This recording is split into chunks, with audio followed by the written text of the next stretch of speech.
if you like to hunt, shoot guns, or generally just spend time outdoors, Huntex is back, baby. That's right, Huntex is back. It will take place on the 23rd and 24th of April 2022. And besides all the gears, the gadgets, and hunting destinations, there will actually be a live range so that you can test fire any weapon you want at the expo. Huntex is basically a toy store for gun nuts like myself, and is where South Africa's gun-owning community comes together. Which is why I'll be there on the 23rd of April for the entire day, so why not pop in and come say hello. And you can do that by booking online, the link is in the description, and if you use that link, you get 5% off the entry price, which is exclusive to MorningShot viewers. Hi everyone. It's been around 24 hours now since we released our interview with the representative of the Russian Federation. There's been a number of comments to the video, and in a break of tradition, we decided that we would address some of the commentary and just give our opinion on the type of things that you guys are talking about. We've divided some of the commentary into 9 key questions, which I'm going to give you a little bit of an explanation of and address.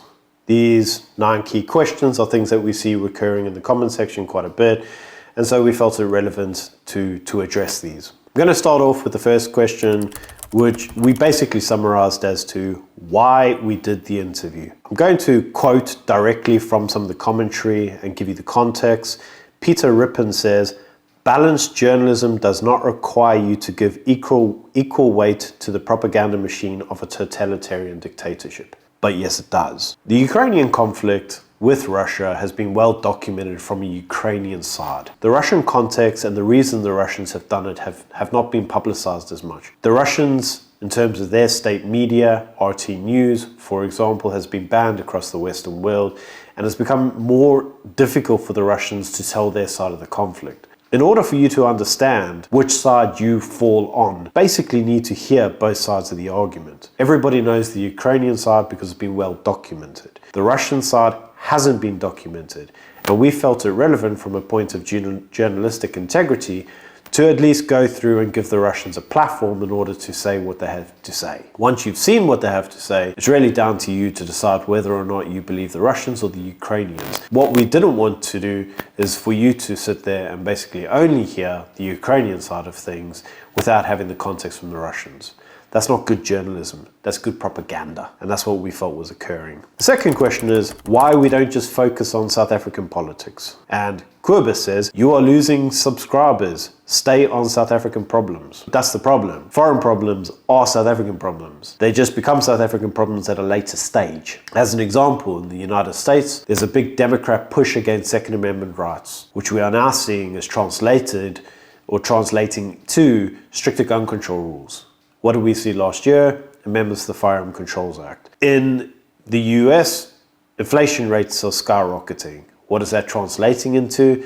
It's translating into a loss of confidence in third-party countries and the dollar becoming more problematic, which has a knock-on effect into South Africa because our cost of living increases. In the UK, they have the NHS. What did we have here cited? We have the NHR. Foreign problems are our problems. To ignore foreign problems is to ignore problems that will ultimately become our own. What we are attempting to do is to focus on those problems in order to be able to give context to why those problems arise, so that when the same questions arise in South Africa, we're better equipped to be able to respond to those problems. With that in mind, that I would say MorningShot doesn't intend to reduce its foreign content. It aims to increase its foreign content. We want to highlight more what international news is and what international news does, so that we have a better context of how it might impact us in the future. The third question was, were we at the embassy? Yes, we were in their main boardroom. We had a long table. The ambassador's representative sat opposite us. We sat on the other side of the table and set the cameras up, which comes on to the fourth question, which is around the microphone setup. Did you voice over in a different room, says the hairy farmer. No, we didn't. We sat in the same room. The reason that the audio sounds different is that we used our camera's audio for myself and Ramon, and we gave a really strong and really clear microphone to the ambassador's representative. The reason for doing this was that English is not his first language. So the chance of misunderstanding something that he said without giving him crystal clear audio would have been higher. And in order to make sure that every word he said was understood, it was with that in mind that we gave him our best microphone. Moving on then to the fifth question. Why did we call it a military operation? Now that seem to get a lot of pushback. The first question is, why didn't you call it a war, says Butterfingers. Janet said Roman is being taken hostage, calling a invasion a war, a military operation. The slogan, denazify, has hit home. Sand, hashtag propaganda. We didn't call it a war or an invasion because both words imply that we had already made up our mind as to what was occurring. If we went in there and called it a war, it meant that we had already decided it was a war.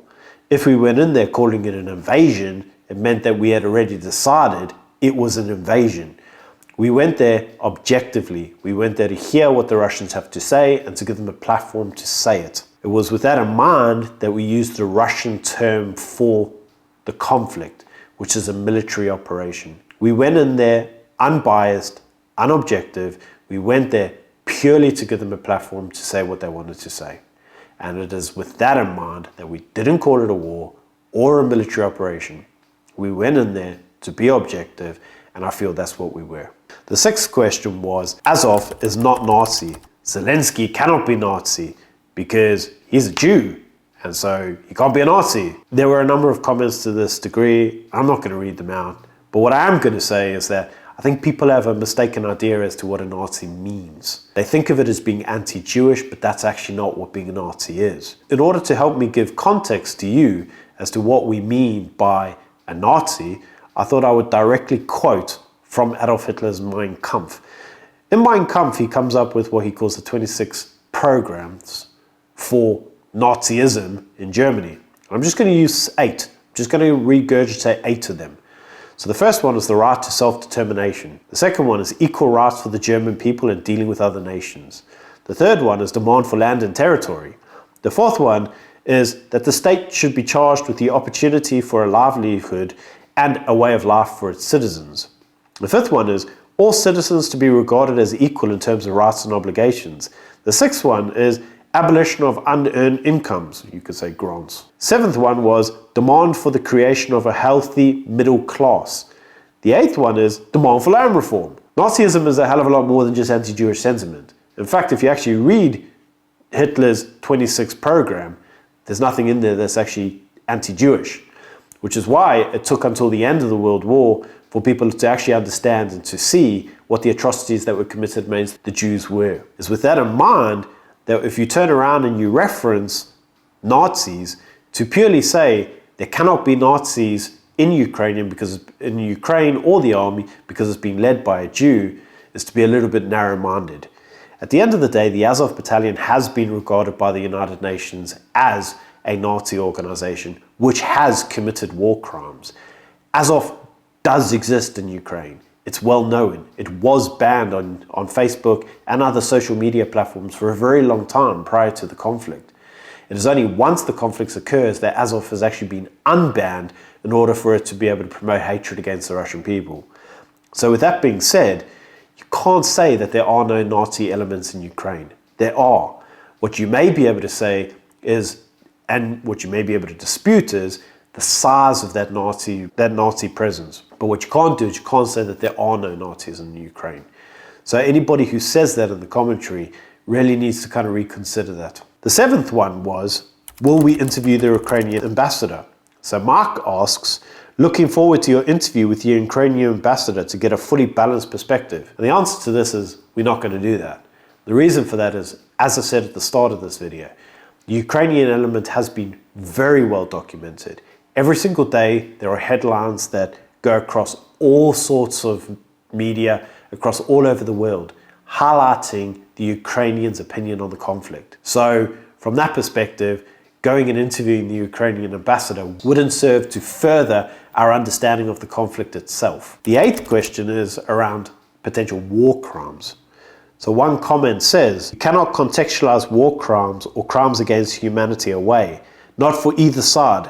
To nobilize Russians' war on Ukraine is irrational without substance. The second comment from Sonia says, are these two normal? They have been brainwashed. There is absolutely no excuse in this world for innocent people not only losing their homes but being killed, been faithfully watching MorningShot for so long. Roman, rather than keep playing with your guns and concern yourself about what's happening in South Africa. I live not only in SA, but also in Germany. It's not for us to contextualize the crimes or the conflict as war crimes or crimes in general. To do that would be to take a partisan view on the conflict, which is what we intended not to do. We went in there to provide context as to what the Russians have to say, and to give you, the viewer, the opportunity to hear what they had to say and to formulate your own opinion. Whether or not war crimes occur, that's not for us to decide. And what I would say, and something that the Russian representative did mention and is worth repeating, the United States have been responsible for far more war crimes in their conflicts around the world than the Russians have. The United States killed hundreds of thousands of people in Iraq,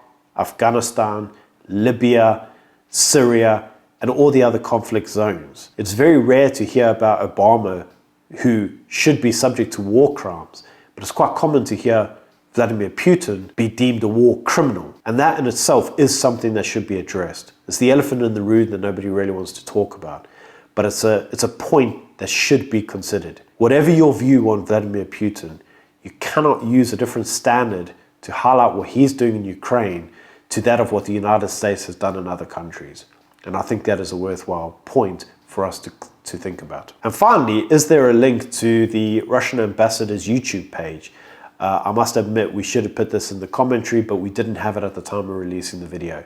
It is now on there, so if you want to go look on it, you can find it within the description. So once again, thank you everybody who has watched the video. Your support is much appreciated. We did try to do our best to give you an objective interview. We think we achieved what we wanted to achieve, and we hope you got something from it. As usual, like, share, and subscribe, share the video around, help other people see the work that we do, and we hope to provide you with some more good videos in the future. Have a nice one. See you soon. Bye.